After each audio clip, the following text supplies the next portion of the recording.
അങ്ങനെ അങ്ങോട്ട് പോകാൻ പറ്റൂല എന്ന് കണ്ടപ്പോ ഭൂമിയിൽ വന്നിട്ട് അവരൊക്കെ പരാതി പറഞ്ഞപ്പോ നേതാവ് പറഞ്ഞു, എങ്കിൽ ഭൂമി മൊത്തം നിങ്ങൾ അരിച്ചു പൊറുക്കണം. ഇന്ന് ഭൂമിയിൽ എന്തോ ഒരു പ്രത്യേകമായ അവസ്ഥ സംഭവിച്ചിട്ടുണ്ട്. അവരെല്ലാവരും കൂടി അപ്പോഴേക്ക് ഏകദേശം 10 മണിയോളം അടുത്തിട്ടുണ്ട് സമയം. സുബഹിയോട് അടുത്ത നേരത്താണ് ഹബീബ് റസൂലുള്ളാഹി സ്വല്ലല്ലാഹു അലൈഹി വസല്ലം നിങ്ങൾ പൂജാതരായത്. ഇത് സൂര്യൻ ഉദിച്ച ശേഷമാണ് ഇവരുടെ കയറിപ്പോക്ക്.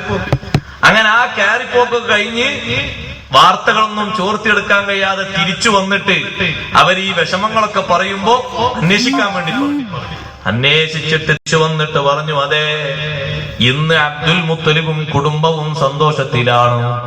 എന്തേ കാരണം? അബ്ദുൽ മുത്തലിബിന്റെ മകൻ അബ്ദുല്ലാഹി റളിയല്ലാഹു അൻഹു എന്നവർക്ക് ഒരു കുഞ്ഞ് ജനിച്ചിരിക്കുന്നു. അപ്പോൾ ഇബ്ലീസ് ലഅനത്തുല്ലാഹി അലൈഹി പൊട്ടിക്കരഞ്ഞുപോയി, വാവിട്ടു കരഞ്ഞു. എന്തേ കാരണം? അവന്റെ ആകാശ ലോകത്തേക്കുള്ള സ്വാധീനം ഇതുവരെ ഒരു നബിമാര് വന്നിട്ടും അവസാനിച്ചിരുന്നില്ല.